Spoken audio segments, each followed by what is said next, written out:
Our gospel today tells us that before Jesus sent his disciples on a mission, he first gave them authority. Maybe in the more modern way of saying that is, he empowered them. Empowered them to do what? Well, he empowered them to drive away evil spirits. Magpalayas ng masamang espiritu. What comes to my mind is the old movie Ghostbusters. How can you be part of a team of Ghostbusters if you are afraid of ghosts yourself? In the world of the apostles, before modern science came, possession by ghosts or spirits, especially the malevolent type, was the only explanation why people sometimes became malevolent themselves. But the good thing about this Jewish worldview was that they took it for granted that all people were by nature good. Lahat ng tao likas na mabuti because they are created in the image of a good God. And so, instead of believing that there were people who were likas na masama, whenever they heard of people who committed evil deeds and became harmful to others or harmful to the environment or even harmful to themselves, they took it all as a sign of enslavement by the evil spirits. They took it for granted that sometimes people would seem to be well physically, but were unwell spiritually and required some spiritual healing. That sometimes the kind of elements that oppressed some people and from which they needed to be liberated were spiritual elements. Ang generic expression for spiritual oppression was possession. Possession by evil or unclean spirits. Of course, we all know the world has radically changed in the meantime. 2,000 years later, so much has changed about our own perception of the world, our own understanding of our environment, our physiology, our psychology, our understanding about trauma and abuse and how they impact us, about the factors, the many factors that affect human behavior.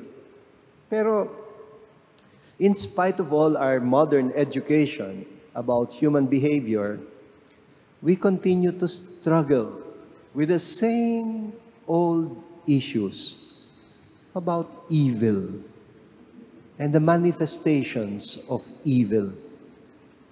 We continue to be concerned about the possible factors that make good people do evil. Kung mabuti tayo, saan galing yung masama? What makes us capable of doing evil? That is how the vocabulary of sin comes in. We use other terms to describe their disposition. Instead of calling them spirit-possessed, we talk about nowadays about addictions, about patterns of dependency, about unresolved issues, about negative ways of coping with trauma and abuse. We try to understand human behavior and usually cannot pin down a simple cause and effect explanation that would enable us to resolve such issues, how to deal with addictions or to address people's predisposition to violent behavior or criminal or self-destructive behavior. Kahit nga mga psychologists and psychiatrists, alam nilang mga limits nila. Alam ninyo, lately, Some of them are becoming more and more open to collaborating with priests, with gurus, with imams, and other religious people engaged in the common work for spiritual healing or therapy. Now, for this evening's gospel, I think the instructions of Jesus to his disciples when he prepared them for mission are full of wisdom. Marami tayo mapupulot na wisdom. Before Jesus could send them on a mission to heal or the mission to give hope, to deliver people from evil, first of all, he made sure he gave them authority. Binigyan ng kapangyarihan ang mga alagad niya. He empowered them against evil. And how did he do that? By teaching them to develop some important disciplines that were very essential for spiritual empowerment. Ang tawag ko dito, the 3 different forms of detachment. Una, detachment from material things and developing a simplicity of life. Take note what he said. Take nothing for the journey. Nothing for the journey. Ang problema natin is very often we tend to overload our lives with too many things, including things na hindi naman natin talaga kailangan. Why? Because we tend to be insecure. And so, malakas ang tendency natin to hoard, to indulge, and to become dependent on these things as if we could not live without them. Si San Ignacio de Loyola, he called this the inordinate attachments that often make us lose our sense of priorities. They often turn our pleasures into addictions to such an extent that we begin to lose our freedom, our capacity to decide for ourselves, our functionality, our sense of mission and purpose. Yun ang first detachment from material things. Second, Jesus also taught his disciples detachment from the human need for affirmation or recognition. Minsan, pagkatapos ng misa, pag pumalakpak yung tao, medyo nabibigla ako kasi hindi naman ho talaga parte ng misa yung palakpak. Ano? But I wonder, how often we desire to be recognized or to be affirmed. And Jesus, take note, admonished his disciples to stay in the homes that welcomed them and to live when it was time to leave. He reminded them not to get stuck. He taught them to draw the most reassuring kind of affirmation that we need through prayer.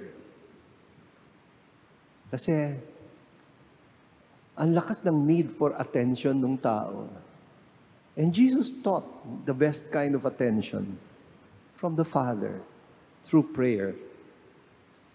Recently, I saw a video lecture of a psychiatrist who explained how all the modern social media platforms are reinforcing daw a kind of narcissistic behavior that is always hungry for affirmation. Yun bang magpo-post ka sa Facebook at merong iba na di-depress pag walang likes, pag di pinusuan, pag di shinare. The need for affirmation. Finally, Jesus also taught detachment. Detachment from anger and resentment, or the capacity to live even with rejection. Sabi niya, whatever place does not welcome you, at totoo naman, you will not be accepted by everybody. Whatever place does not welcome you or listen to you, Leave there. At pagpagin mo ang alikabok sa paa mo. Don't stay. Huwag mong hayaang kumapal ang alikabok ng hinanakit just because they didn't like you. Meaning, don't let it get into your system. Do not allow it to poison your soul with a lot of toxicity. At sa panahon natin ngayon, ay nako, maraming toxicity.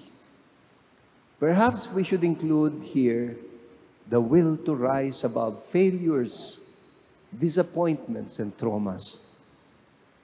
Kaya dun sa tatlo, ang common denominator is detachment.